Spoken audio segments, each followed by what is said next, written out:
So, question number one I received: what inspired me to become a Christian business coach? Well, I can tell you this from my growing up in my profession, I didn't have a leader or someone to be able to help me gain direction or even understand what it is that I really wanted to do. What were the right things to do? How do I actually go by greeting people? How do I communicate? How do I even just set myself up for success? I know if I would have had somebody in my life who is that mentor, who is that person that can teach me what it is that I needed to do, I would be even more successful than what I were right now. But I can tell you this, the one thing that did get me to where I am right now is that I had faith in God, and I prayed and I prayed and I prayed. I put my trust in God that He would help me, but I tell you, I had many of times that I did things wrong, but God saw me through the things that I needed to do. But God saw me through those challenges and set me up for my next success every single time. So I'm so grateful for that. So I'll tell you this. So what really inspired me is that I see so many young men that's out there looking, how are they going to make their mark? Trying to understand, how do I put my feet on the ground, plant my roots, and start off in the right direction? Instead of you continuing to stumble and stumble like I did, I'm here to be able to give you that direction, to help you get clarity and understand what it is that you need to do. Commit to it, stay consistent with it, but more than anything else, have the courage to stay strong when the challenges come, because you will have challenges, that I will guarantee you. To be able to stay strong with what your direction is and where you want to go, and actually achieve the goals that you want to achieve, and create that roadmap in order for you to accomplish your goals. So, what are the challenges that Christian men will face in today's business world? I can tell you just from my experience in holding all the positions and even actually owning a 7-figure business myself, is that honesty and integrity are going to be your biggest challenges. In today's world, we find that there's so many different things that's coming at us from so many different directions.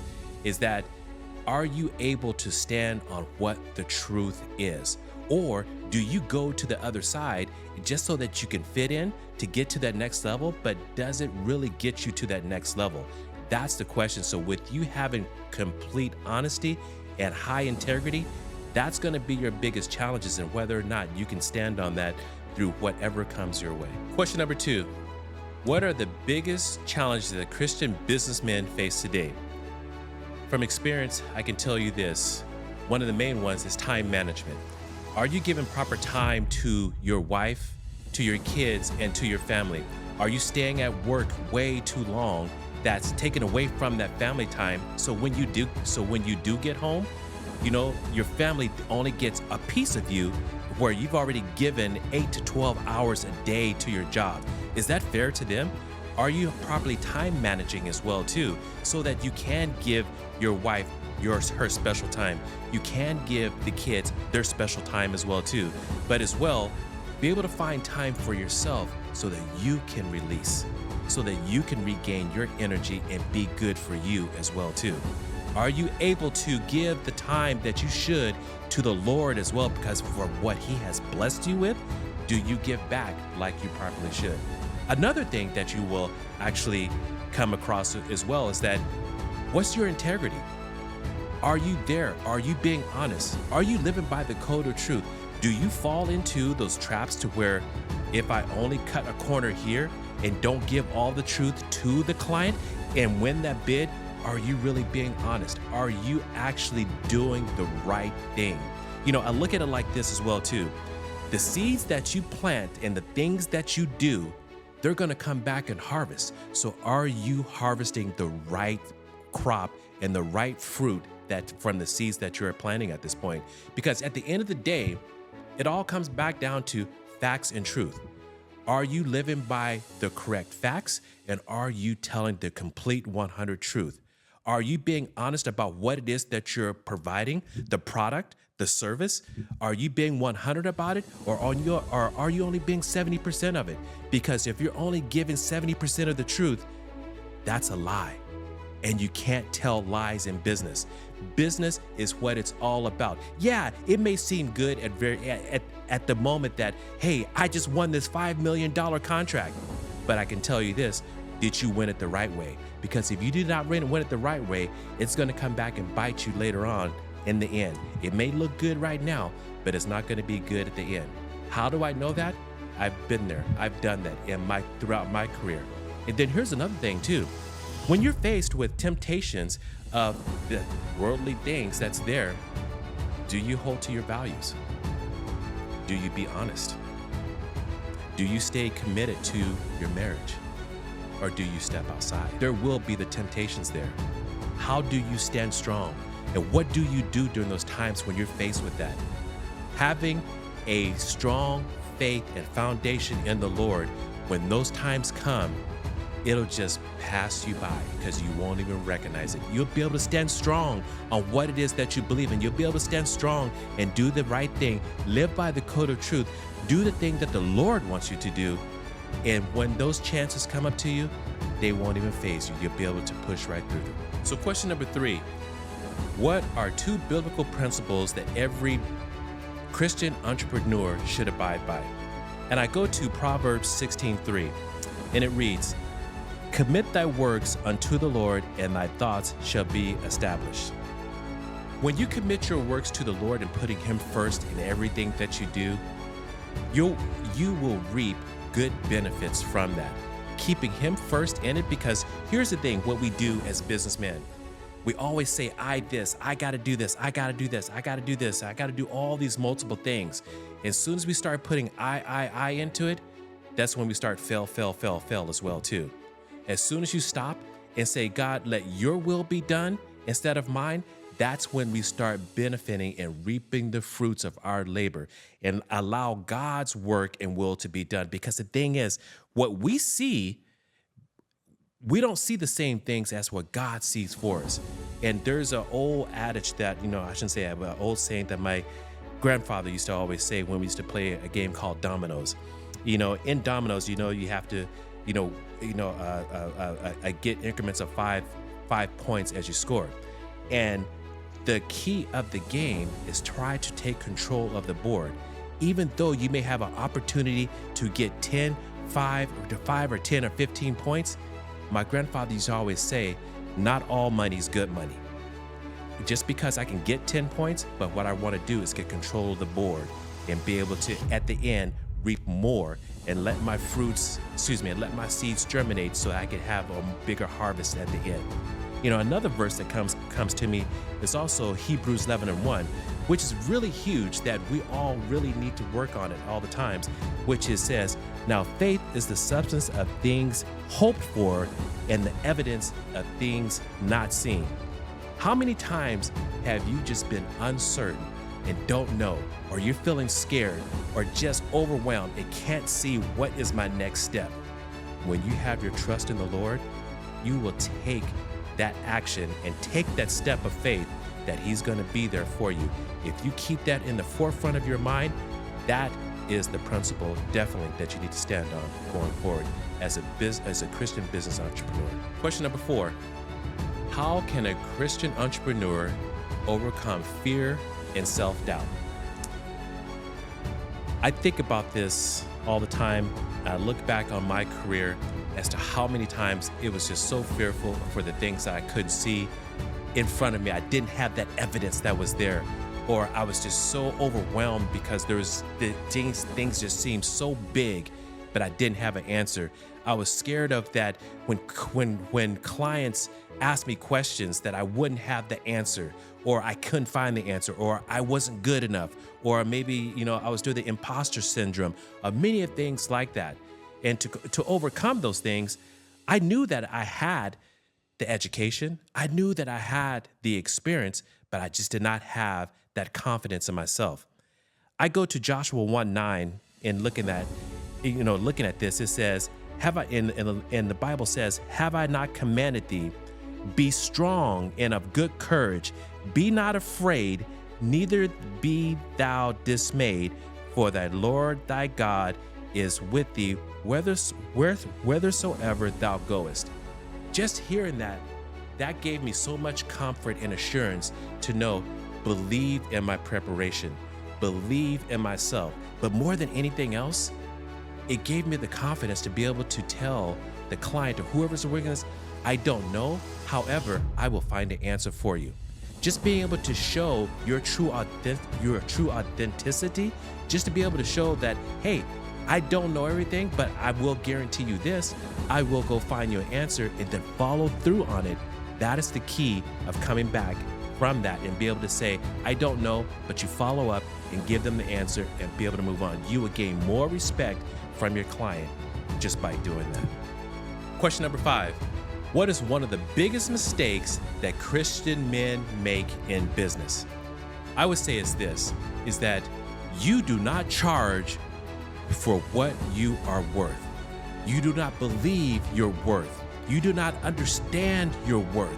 You don't have the faith in your worth. So what you do then is that you just give things for free. You don't go and make money, and then you wonder why I don't have, or why things are hard, or why then you go home and mama's upset a little bit, or your significant other and says like, what is going on? We have to eat. We have responsibilities. We have bills. We have all these things, but you don't have enough money. Your heart is in the right place, but you're not charging for what you're worth. And I tell you this, is that men, this is what we have to do. You have a specific tool, and that tool is money. Money is not the root of all evil.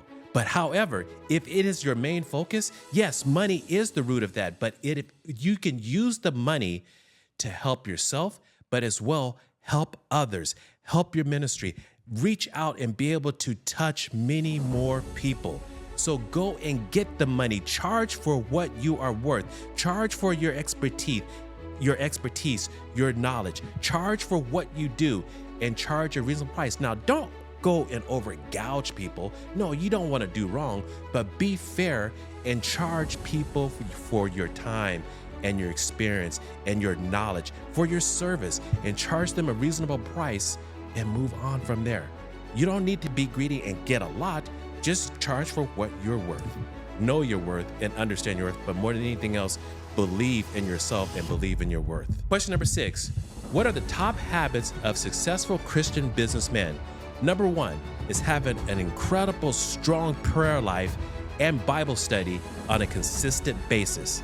Number 2, being able to have a clear vision about what it is that you want to do and what you are trying to accomplish. And I will add to that as well as this, is that when you're looking at what it is that you want to do and you're setting your vision, you have to include God in that. You have to slow down and listen to what God is saying.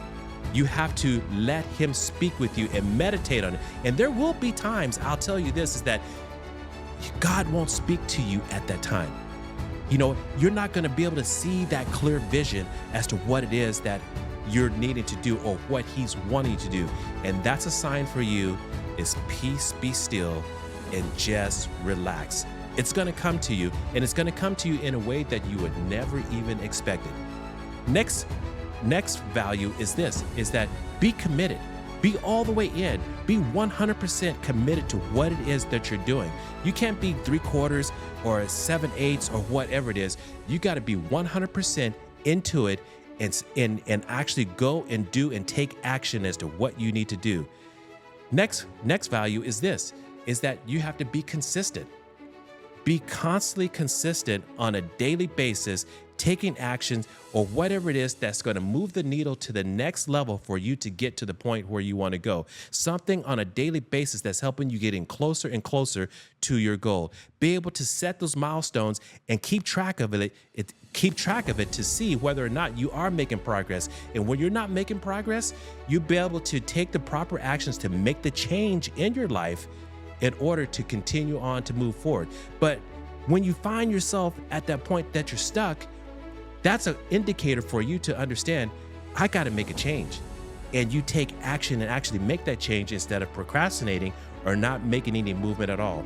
And then the last thing that I would say is this, is being able to have the courage to be able to stand strong on what you believe. I guarantee you this, is that there will be the haters that's out there.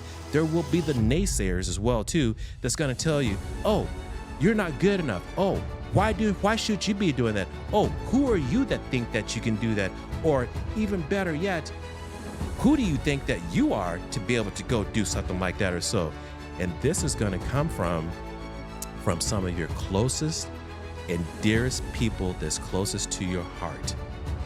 And that's when it really stings. But this is where you have your foundation rooted in the Lord, and you're standing on that, and you have the trust and the faith that He's going to deliver you at the right time. He's going to put the right people in your life. He's going to put you in the right places at the right time in order for you to succeed and continue to move forward. Question number 7, how do you keep your business Christ-centered? Man, great question. And I tell you this, is that the number one thing that I know that I've experienced, anytime that there's something I'm going to do, any decision that I need to make, or just a thought of something new, I always get on my knees and pray. I always ask God, is this according to your will? Or God, guide me in the right way. Or Lord, give me the answer to what this is, and your will be done and not mine. Because I tell you this, soon as you put God first and making sure that everything you do is according to His will, there's nothing that you got to worry about. Everything is going to be okay. He's going to set you free. He's going to open the opportunities. He's going to make sure the doors the doors will open for you as you go down the journey. You just got to allow Him to lead and guide, and have the faith that He's going to guide you in the right direction. Question number 8, how important is mentorship for Christian businessmen? I'm going to go to Proverbs 11, verse 14. Where no counsel is, the people fall, but the multitude of counselors, there is safety. Without mentorship, without somebody being able to help you through the challenges that business bring, but not only for Christian men, but just for men, period, it's going to be difficult. And it's our obligation as men who have already been in business to help our younger brothers to be able to understand what it is to be a good Christian businessman, or just for men in general. And it all starts with what I believe is living by the code of truth. It's doing the right thing, being a mentor, being a good person, have high values, and understand and have clarity and vision as to what your goals are and how you're going to go by doing it. And we as men need to come together and be able to help one another out instead of fighting against one another, or holding on to that information that we know that could help others out, but we want to hoard it so that we can have it all for ourselves.